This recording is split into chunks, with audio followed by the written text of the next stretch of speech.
we knew that there was a real shortage, and we needed to move fast to fill that supply chain chink.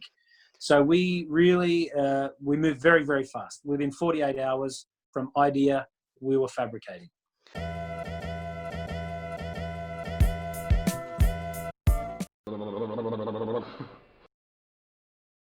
But before we go to the success story, I am so interested in how is it possible that you were so fast in deciding, in letting go, and in standing up again? Because not everybody is. Some people would be in shock for 4 weeks or 8 weeks. I see people, I work with CEOs a lot, and I see people who are in shock since 2 months. They did not recover yet. And you did, you just had a couple of bad nights, and then you did stand up again. What made it possible? Is it your mindset? Is it that you are waking up early since years? Is it that you are running since years? What is it that makes it possible? What was the preparation actually in the months before that made this possible? Good question. I do a lot of running. I run every morning generally, which I find clears my head and gets me really ready for the day. I do a lot of quite long distance running. So that's how I always prepare my mind. We, though, as an organization working in the events industry and the structures that we build, the structures are always very different. One day is the Edinburgh Castle. The next day we're building an obstacle course. You know, then someone asks us to build a 30-meter tall dragon, you know, with fire-breathing dragon or things like this. And so we're always thinking, how can we do things differently? How are we going to attack this project? So we're really. I hope my kids don't hear this. Otherwise, I have to get them a dragon.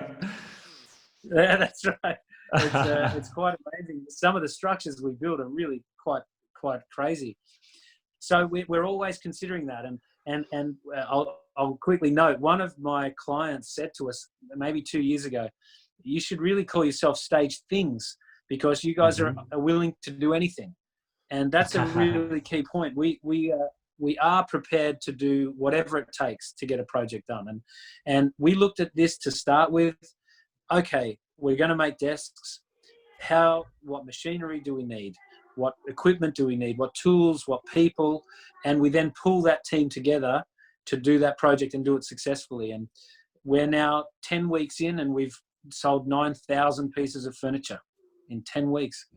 This is such an amazing story and such a successful story. It is extraordinary because so quick to find the new need, to adapt the new processes, to adapt the new offer, and to deliver it successfully.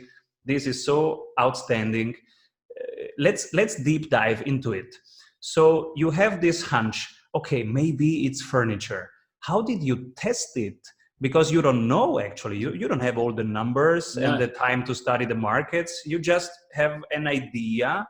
How did you find out if the idea will be accepted by the market? Or did you just build the first one and ask 10 people?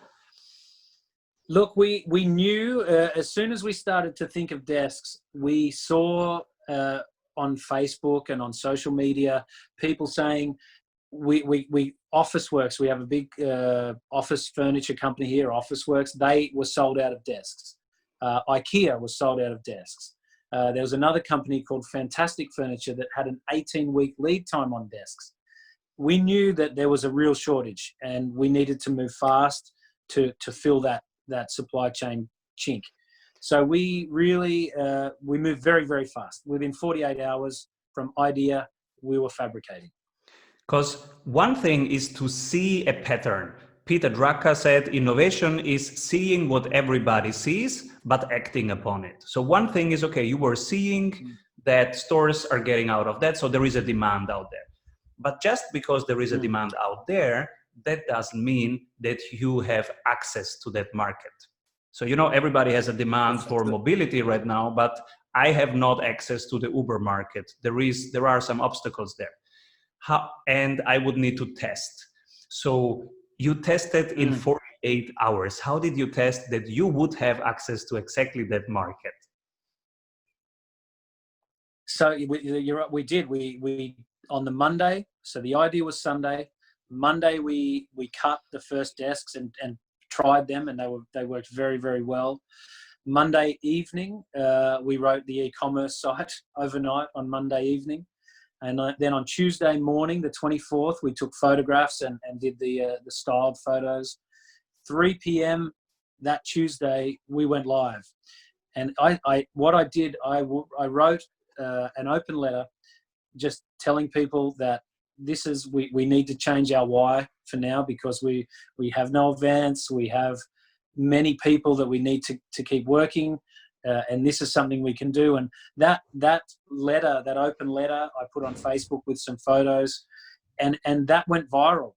We were lucky, the right place, maybe the right time, but that post went viral, and within a short amount of time, 500,000 people had seen that post and were sharing it. And I think the need for desks really got people interested, but also the big part was our story, and people really connected with our story and wanted to support that.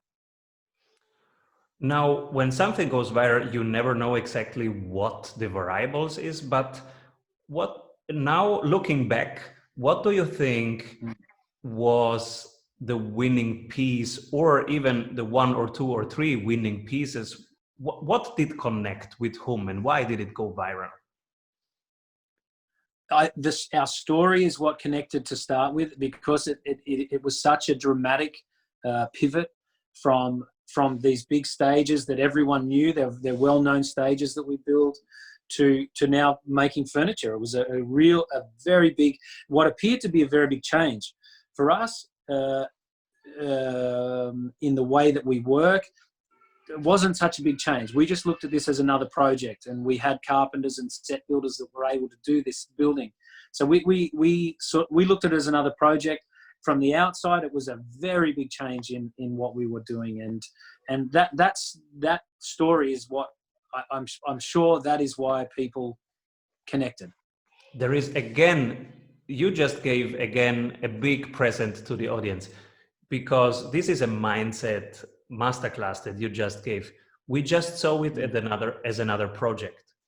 We had one of our guests who was here 6 times, the only one who was here 6 times, David Allen, the creator of the GTD method, getting things done. So a productivity guru. Yeah. And he said here on the show, he said, Simon, there are no problems, there are only projects. So basically, there is a tension between what is and what I want to be. I define the outcome and I start doing, that's it. So there is a project definition, which is a very short sentence in GTD, in the project list. And then there is one next action. And that's this right. is exactly what you described right here. We just saw it as another project. So, okay, what's the outcome? What do we want to find out? We want to find out if this offering is now the most relevant one. What do we need to do? Build it, test it, go live. Yeah. Beautiful. That's right. It was really, for us at the time, it seemed that simple. We didn't think a lot about how this changed. We're going from business to business, and now we're going B2C. We didn't think about it. We were there to make a desk, and what did we need to do that? You know, I am asked a lot by CEOs right now, what should I do? And they go and make some analysis, and this analysis can paralyze you. You can have analysis paralysis, because you can think too much, and then analyzing the risk of doing this instead of doing that, and what's the risk analysis of that. And I'm really helping them to do what exactly you did. I say, okay, when you want to learn golf, you can make it a whole science, or you can just hit the ball. If you hit the ball a couple times a day, you will get better. So first thing, get a ball, hit the ball.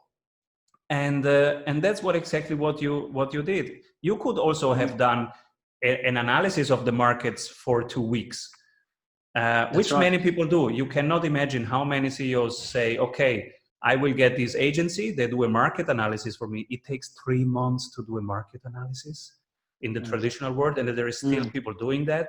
So for 3 months, they hit no ball, and they lose a ton of time. What you were doing, really reducing the thinking, just go into action, and the information came with the action. The action clarified the data. You got 3 o'clock, you went live. 4 o'clock, you had some data. 5 o'clock, you had more data. And bit by bit, That's right. you got to the data. This is powerful. Yeah. Yeah, and I really think that the timing was key. If we were 1 week later, we wouldn't have had the impact we had, because more people were in a different situation. I really think that, particularly during this Corona time, every day is like weeks. It's a real, everything's moved so quickly. Oh yes. I don't know how long the lockdown was. It feels to me sometimes like 10 years and sometimes like 2 months. I don't know exactly which day of lockdown we are in, because it really it got really fuzzy. I can resonate with that. The highest calling right now is to be of service. So the best sales is to not sell at all, but instead to serve the people you care about. Selling is telling. So who do you serve? And how do you serve them? The quality of this experience makes the difference. If you want our experts to go over your current sales funnel and really dive into the experience and the needs of your clients at each conversion point and make it a wow experience, then you are in luck, because we have an exercise for you. Our 15-minute sales audit and one-on-one coaching with a world-class sprint coach. Fill out a couple of questions about your sales funnel and you will have clarity. In your personalized coaching session, you will get clarity on your number 1 bottleneck, 3 ideas on how to accelerate your growth, and a tangible sales map on how to double your conversions. Go to strategysprints.com/sales and do our 15-minute free sales audit today.